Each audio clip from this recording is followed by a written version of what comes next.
श्री स्वामी समर्थ. तुम्हा सर्वांचे स्वामी कृपा या चॅनल मध्ये स्वागत आहे. आजचा दिवस तुम्हाला सुखाचा, समाधानाचा आणि आनंदाचा जावो ही मी स्वामींच्या चरणी प्रार्थना करते आणि आजच्या व्हिडिओला सुरुवात करते. 13 आणि 14 जुलैला 2 दिवसांमध्ये अमावस्या विभागून आलेली आहे. तर या दिवशी नेमकं काय करावं, चला तर मग जाणून घेऊया. तर आता या 2 दिवसांमध्ये विभागलेली यंदाची अमावस्या ही सोमवती अमावस्या असल्याचं सांगितलं जातं. खरं तर हिंदू धर्मात प्रत्येक अमावस्याला विशेष महत्व आहे. मात्र जेव्हा अमावस्या सोमवारी येते तेव्हा तिला सोमवती अमावस्या असं संबोधलं जातं. सोमवार हा भगवान शिवाचा दिवस असल्यानं या दिवशी शिवपूजा, पितृस्मरण, स्नान, दान आणि जप यांना विशेष महत्व प्राप्त झालं आहे. आता आधी सांगितल्याप्रमाणे 2 दिवसांमध्ये विभागून आलेल्या या अमावस्येला व्रत नेमकं कधी करावं, 13 जुलैला करावं की 14 जुलैला, हाही प्रश्न निर्माण झाले.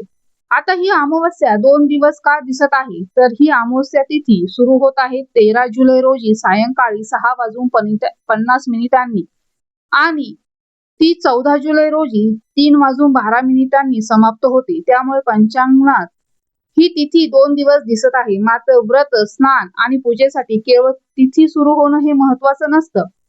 अनेक धार्मिक परंपरांमध्ये सूर्योदयाच्या वेळी अस्तित्वात असलेली तिथी ग्राह्य धरली जाते. त्यामुळे 13 जुलै रोजी सोमवार हा दिवस अमावस्येचा व्रत, शिवपूजा आणि धार्मिक विधींसाठी अधिक महत्वाचा मानला जातो. या दिवशी भगवान शिवाची उपासना, पितरांचे स्मरण आणि सात्विक जीवनाचा संकल्प घेणं विशेष महत्वाचं सांगितलं जात आहे. धार्मिक श्रद्धेनुसार या दिवशी श्रद्धेने केलेली पूजा ही मनशांती, सकारात्मक ऊर्जा आणि आध्यात्मिक उन्नतीसाठी उपयुक्त मानली जाते.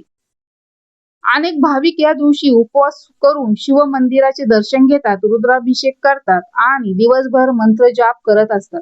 आता या दिवशी नेमकं काय करावं? खरं तर या दिवसाची सुरुवात ब्रह्ममुहूर्तात करावी असं सांगितलं जातं. या दिवशी सकाळी लवकर उठून स्नान करून स्वच्छ आणि सात्विक वस्त्र परिधान करावी असं सांगितलं जातं. त्यानंतर भगवान शिव आणि माता पार्वतीची एकत्र पूजा करावी. शिवलिंगावर जल, दूध, बेलपत्र, धोतरा, पांढरी फुलं आणि अक्षता अर्पण कराव्यात. पूजा करताना श्रद्धेनं ओम नमः शिवाय किंवा महामृत्युंजय मंत्राचा जप करावा. हे खूप शुभ मानलं जातं. शक्य असल्यास या दिवशी पितरांच्या स्मरणार्थ तर्पण करावं किंवा त्यांच्या नावाने अन्नदान, जलदान किंवा इतर दान धर्म करावा असंही सांगितलं जातं. या दिवशी खास करून विवाहित महिलांनी काही उपाय करावे. म्हणजेच सोमवती अमावस्याचे व्रत अनेक विवाहित महिला पतीच्या उत्तम आरोग्यासाठी सुद्धा करतात. अनेक भागात अशी प्रथा आहे की दीर्घायुष्यासाठी आणि सुखी जीवनासाठी काही भागात पिंपळ वृक्षाची पूजा करून प्रदक्षिणा करण्याची परंपरा आजही जपली जाते. एवढेच नाही तर यंदा अधिक मास आल्याने अधिक ज्येष्ठ आणि निज ज्येष्ठ असे 2 ज्येष्ठ महिने आलेले आहेत. ज्येष्ठ महिन्यात काही भागात अमावस्येला तर काही भागात पौर्णिमेच्या दिवशी वटपौर्णिमा साजरी केली जाते. आपापल्या भागातील परंपरेनुसार या प्रथा करून त्या जपल्या जाव्यात. ही परंपरा श्रद्धेवर आधारित असून प्रत्येक प्रदेशानुसार तिची पद्धत वेगवेगळी असू शकते. आता कोणते दान करणं शुभ मानलं जातं, तर या दिवशी आपल्या क्षमतेनुसार दान करण्याची परंपरा आहे. त्यामुळे अन्नदान, तिळदान, वस्त्रदान, धान्यदान, गूळ, तूप, फळांचे दान, गरजूंना आर्थिक मदत अशा प्रकारचे दान करावे. त्याचबरोबर दान करताना अहंकार न ठेवता सेवाभाव महत्वाचा ठेवावा.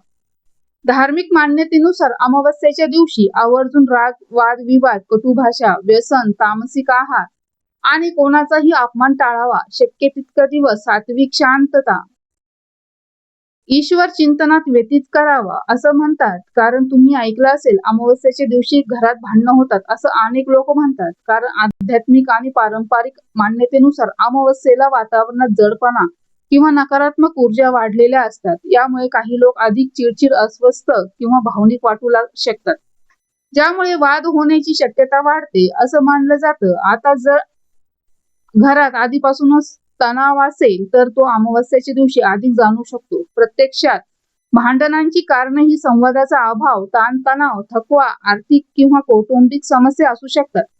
आता या गोष्टी अमावस्येमुळेच होतंय असं नाही, तर पारंपरिक श्रद्धेनुसार या दिवशी शांत वातावरण ठेवणं, देवपूजा, मंत्र, जप, दीप लावणं, दान धर्म करणं आणि संयमानं बोलणं सुद्धा शुभ मानलं जातं.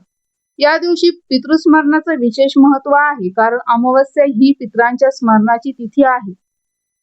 त्यामुळे अनेक कुटुंब या दिवशी पूर्वजांना तर्पण अर्पण करतात किंवा त्यांच्या स्मरणार्थ दान धर्म करतात. ही कृती कृतज्ञता आणि संस्काराचे प्रतीक सुद्धा मानली जाते.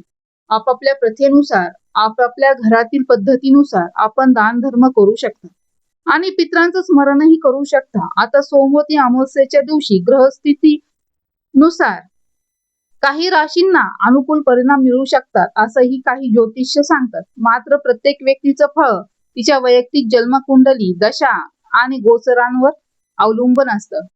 त्यामुळे कोणत्याही राशीबाबत सार्वत्रिक निष्कर्ष काढणं योग्य मानलं जात नाही. पण राशीनुसार अमावस्येच्या दिवशी तुम्हाला कोणता अनुभव येतो हे सुद्धा तुम्ही कमेंट करून नक्कीच सांगू शकता. आता यंदा सोमवती अमावस्या ही 2 दिवसांमध्ये विभागलेली असली तरी व्रत आणि पूजेच्या दृष्टीनं 13 जुलै म्हणजेच 14 जुलै हा दिवस अधिक महत्वाचा मानला जातोय. श्रद्धा, संयम, शिवभक्ती, पितृस्मरण आणि दानधर्म यांच्या माध्यमातून हा दिवस आध्यात्मिक उन्नतीचा आणि सकारात्मक संकल्पांचा नक्कीच ठरू शकतो. मात्र कोणतेही धार्मिक विधी करताना आपल्या परंपरेनुसार किंवा योग्य तज्ञांच्या सल्ल्यानुसार, मार्गदर्शनानुसार पूजा करणं अधिक योग्य ठरू शकतं. मग तुम्ही अमावस्येच्या दिवशी नेमकं काय करता कमेंट करून नक्की सांगा. आता अमावस्येला शुभ दिवा लावणं खूप शुभ मानलं जातं. पारंपरिक मान्यतेनुसार देवघरात तुपाचा दिवा लावावा. घराच्या मुख्य प्रवेशद्वाराजवळ तिळाच्या तेलाचे किंवा मोहरीच्या तेलाचे दिवे लावावे. दक्षिण दिशेला पितरांच्या स्मरणार्थ तिळाच्या तेलाचा एक दिवा लावावा. ही काही कुटुंबांमध्ये परंपरा आहे.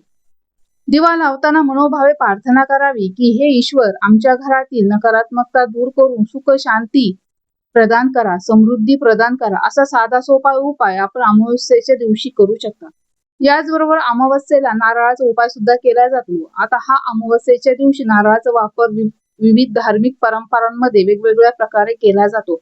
जसे देवपूजे, श्री गणेश देवी आणि किंवा कुलदेवीला अमावस्येच्या दिवशी नारळ अर्पण करणं शुभ मानलं जातं. काही ठिकाणी घरातील नकारात्मकता दूर व्हावी या श्रद्धेनं नारळ ओवाळून तो मंदिरात अर्पण केला जातो किंवा रस्त्यावर फोडला जातो किंवा तो पाण्यात विसर्जित करतात.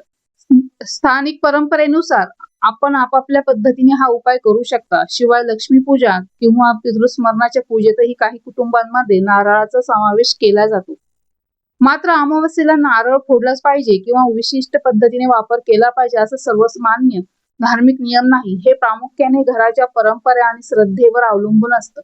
मग तुम्हाला नारळाचा कोणताही उपाय करायचा असेल तर तो तुम्ही करू शकता. विशेषतः धनप्राप्तीसाठी जर तुम्हाला नारळाचा उपाय करायचा असेल तर एक अखंड नारळ घ्या, त्यावर हळद कुंकू लावा आणि देवी लक्ष्मी समोर अर्पण करायचं. तुपाचा किंवा तिळाच्या तेलाचा दिवा लावून श्री लक्ष्मीची मनोभावी प्रार्थना करा आणि ओम श्री महालक्ष्मी नमः या मंत्राचा 108 वेळा जप करा.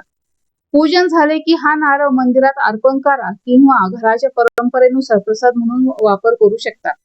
या दिवशी आपल्या क्षमतेनुसार अन्नदान किंवा गरजूंना मदत करणं ही सुद्धा शुभ मानलं जातं. मात्र कोणतेही उपाय करताना केवळ त्या उपायांवर अवलंबून न राहता नियमित बचत, योग्य आर्थिक नियोजन आणि प्रामाणिक प्रयत्न करणे यालाही तितकंच महत्व आहे. मग धनप्राप्तीसाठी आपण अमावस्येच्या दिवशी श्रद्धेने हा उपाय करून पहा आणि आपले अनुभव सुद्धा मला शेअर करायला विसरू नका. तर अशी अत्यंत महत्वाची माहिती मला तुम्हाला शेअर करायची होती आज. तर व्हिडिओ आवडला असेल, माहिती आवडली असेल तर व्हिडिओला एक लाईक करा आणि स्वामी कृपा या चॅनलला सबस्क्राईब करायला विसरू नका. तर भेटूया अशाच नवीन आध्यात्मिक माहिती सोबत. तोपर्यंत श्री स्वामी समर्थ.